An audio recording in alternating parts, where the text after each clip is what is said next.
Hello, my name is Moriah Stewart. I am ORU class of 2002 and I majored in business. And I'm Moriah Stewart, and I am ORU class of 2003, and I majored in pastoral ministries. And we are married, We are. which is really fun. And we have a lot of kids. Tons. So many that it doesn't even make sense. And you should know how that works. And so we're not going to go into that. Okay? We just had 4. So, You guys are head RAs. That's what this thing is all about. Okay? yes. Forget about us. You may never even meet us. Okay? You may not even want to meet us. You may not even want to watch this video. You may not even want to be here today. Okay? You may even want to be a head RA. Wait. You probably yeah. cut that last part out. Okay? So we were thinking, what if we could rewind? We would want to have the opportunity to go back in time and give ourselves advice. Yeah. But we can't. We can't do that. There's no such thing as a time machine. But what we can do is give you advice today, and you can use it tomorrow. So I actually was only at ORU for about 6 weeks, and then my mom got diagnosed with breast cancer, and I went home to be with her, and she passed away shortly after that. So I spent a year at home, and when I came back to ORU, I did the potluck roommate deal, and I ended up with Allison Kappa, and she was the RA on the floor. And that year, Allison spent who knows how many hours just sitting with me in our room, asking me questions about what my mom was like, or asking me to tell stories or share memories, and then just crying with me. And that really impacted me, and that is not something that necessarily comes naturally to a lot of people, and especially leaders. I would say leaders tend to want to talk and give a lot of advice. And so I would really encourage you guys this year to make it a discipline to become a great listener. Okay, I want to hit you with 3 words, and the words are big, big, huge. You say, what is this? Okay. Well, I really believe that there are 4 ways to lead. Those ways are small, small, small, big, big, small, and big, big. Okay, you say, oh my goodness, what is this guy talking about? What I'm talking about is this, okay? The first word is about how you see yourself, okay? How you see what you have to offer, how you see what God's put in you. And the second word is what you see in other people, okay?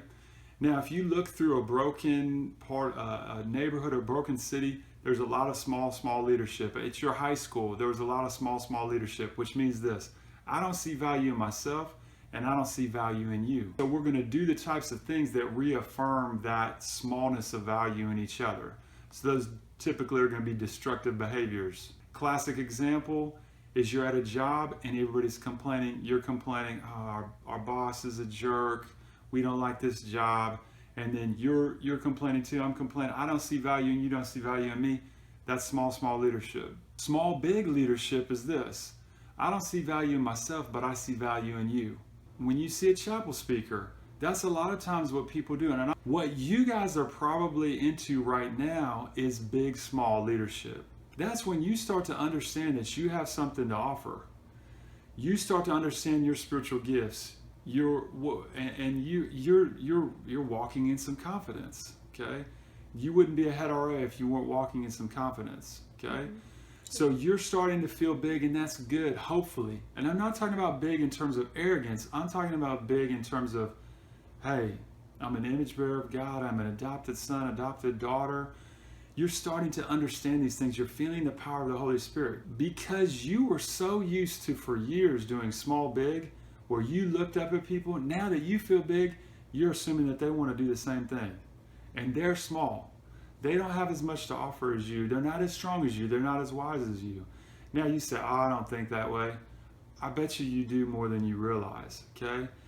If you come into situations and you're actually making people feel less gifted, maybe you suck all the air out of the room because you got big vision and you got all this stuff to say, that's a sign that you are operating in a big small paradigm. Now, here's the most powerful, joy-giving place to be is in a big leadership situation. Now, I'm not saying you in this say there's no chain of command. No, there is a chain of command. There's different giftings. There might even be different levels of giftings. But what I'm saying is, as a big leader who's truly confident, you're going to look at other people and you're not going to need them to be small. You're going to actually want them to be big, okay? And so when you're looking at your RAs, you're not trying to hold all the cards of the strategy and of the resources. You're trying to say, no, I'm comfortable in myself, and I see the bigness, not a word, but we'll use it. I see the bigness in you. And then as that catches, they're going to see the bigness in the people on their halls and whatnot. Okay. You say, well, we got troublemakers at our school. Yeah, well, of course you do. Okay. They're not big. No, they are big. Just the fact that they're a human being and they're an image bearer of God means that they're big. Now, they may not see that. They may not be acting on that. But you need to see it before they see it. I'm going to finish with the story. Frederick Douglass, as you know, was a freed slave. His role was to go throughout the North and to encourage African Americans to enlist in the army. But he was having some problems. They weren't getting paid the same as the white soldiers, and he was hitting some roadblocks. So he went to see Abraham Lincoln in the White House. So he goes, he sits down. As you can imagine, he's a black man in a time where some people didn't even think black people were human beings. So he's walking into the room of the most powerful man in the country, okay? So he sits down, he has a conversation with Abraham Lincoln, and it goes incredibly well. They were able to work things through. And Frederick Douglass, as he went to speak, he said this: Abraham treated me just as any gentleman would treat another gentleman. I tell you the truth, I felt big there. I'll tell you the truth, I felt big there. So if you picture the power difference between Abraham Lincoln and Frederick Douglass, but Abraham, as a confident man, made him feel big in the room.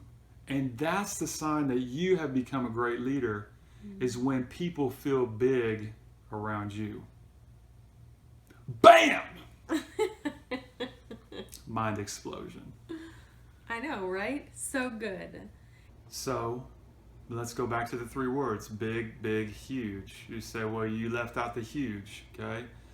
So, I'm saying that the best type of leadership is big, huge leadership. So, we talked about the big. What's the huge?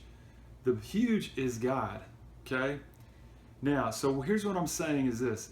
A great leader walks around feeling like this: I'm big, you're big, God's huge.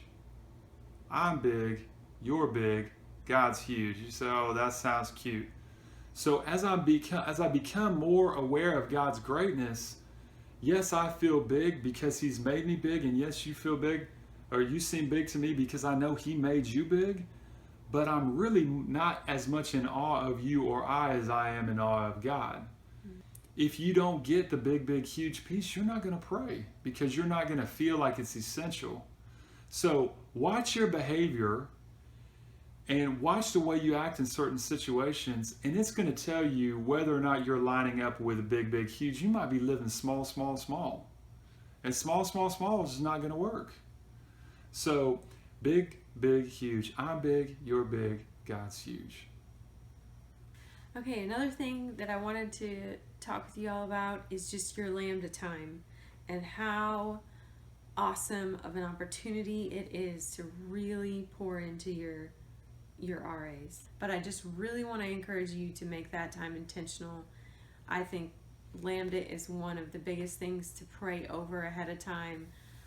That is one thing I did, is really just seeking the Holy Spirit before Lambda and asking Him, what did my RAs really need during that time? Share from your heart about something God is teaching you, something the Holy Spirit is showing you, maybe even something He's convicting you of. Share your failures, not just your successes, because I really believe as the head RA, especially during your Lambda time, that you are going to be the one that sets the ceiling for vulnerability and honesty in the group. There isn't any reason to put up this front that you've got it all together and you've got all the answers, because you don't. And just really be honest, be vulnerable, and just share your life. So thank you so much for listening to our hearts and just some of the things that we have learned over the years. I hope it's helpful. I hope just take the nuggets that are for you from the Holy Spirit and run with them. And I know you guys are going to have an awesome year.